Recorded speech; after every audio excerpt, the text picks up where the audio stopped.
Hey everyone, and welcome back to another video, and wow, it's time to talk about item levels and stats again. I'll also be talking a little bit about developer communication because that's been a super big topic with this PTR push.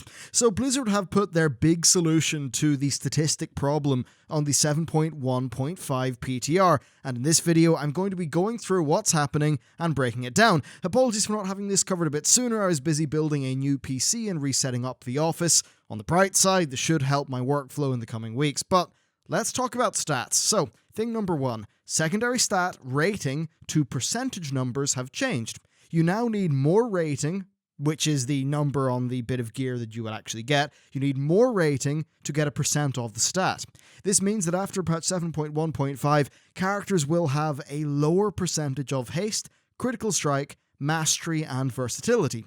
Now, why would they do this? Well, we have gained secondary stats so quickly that they're running out of headroom for character progression. Think about it, moving from, 40% crit to maybe, 65? That might feel like an entire expansion's worth of progression, but we've had that within a single raid tier, and that's before the main raid, the Nighthold, has even came out. It seems a bit mad. This is also going to have the effect of making secondary stats less powerful in comparison to primary stats, in comparison to what's on the live game, which means that item level will be a bit more reflective of a bit of gear's actual power for your character.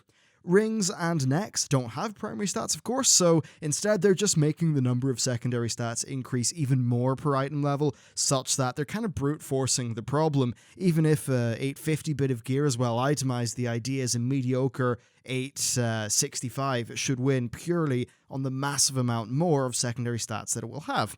What's all this going to amount to? Well, first of all, your character will probably feel a little bit slower to play, but roughly it will do as much damage as it does now. Your damage numbers as affected by your primary stats should increase a little bit, while your damage as affected by your secondary stats should decrease a little bit, such that the secondary stats get reined in, the primary stats go up a little bit. Overall, your damage is about the same, but it feels a little bit slower to play. This should lead to the item level of gear making a little bit more sense and being more indicative of a bit of gear's actual power, and then the developers having more headroom for character progression in the later tiers of the Legion content. Now, there is certainly a bit of worry here because, given, say, the situation with Artifact Weapon progression, it makes the topic of balance and changing specs and all of that a very worrying topic. We don't know how the final balance will be, or even the final class changes that they're going to make, and that's why I'm mostly holding off on critiquing that stuff, though I will admit I am worried about some elements of, say, the marksmanship hunter gameplay on the PTR. The degree of the impact here really does vary by class, insofar as how much you'll actually notice the changes. Is your specs gameplay really affected by secondary stats? Perhaps getting a certain amount of a stat allows you to cast an extra spell within a buff window. Now, for the people like that, there could be a large change, and that might be a reasonable reason to be worried.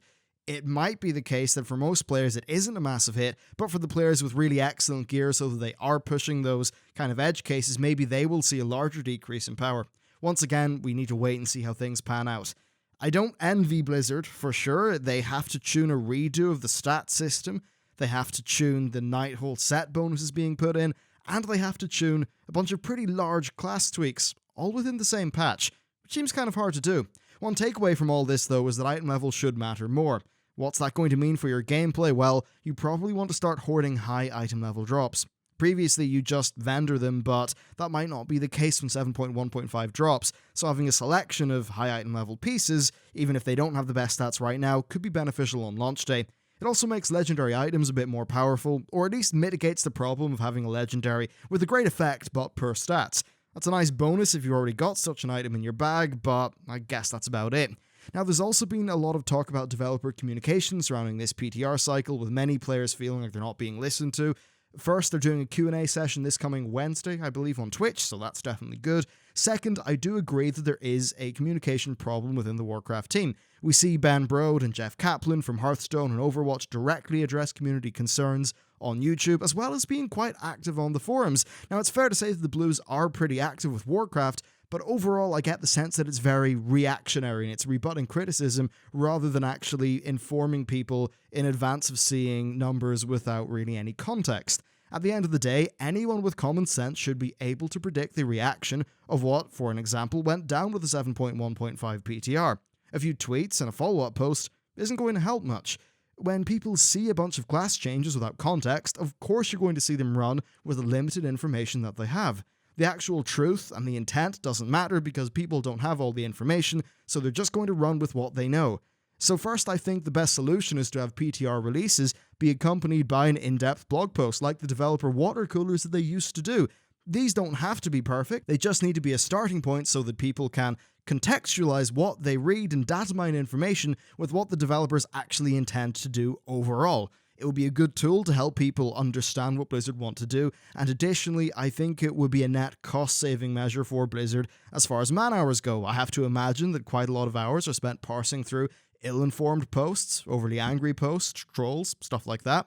Now, that's always going to be a factor, but perhaps less of that will happen if Blizzard would just tell people what their intent is at the same time that they push the new information for the game onto the PTR. Now, Lore did tweet saying they've had a number of meetings about this, and there are, process changes in how they deal with this that we should notice over the coming weeks. So that's definitely some very good news. And just overall, I hope that they do take some proactive measures to be a bit better in that regard. But overall, what do you think? I did do a developer communication sort of video a long time ago. It might be relevant here, so I'll link it down below. But yeah, let me know what you think about the class changes and, of course, about dev communication, because I think that is a very important topic as well, especially since there ends up being just so many, I think, needless drama topics going on. But yeah, that's it for me. Thanks for watching the video, and I'll see you next time.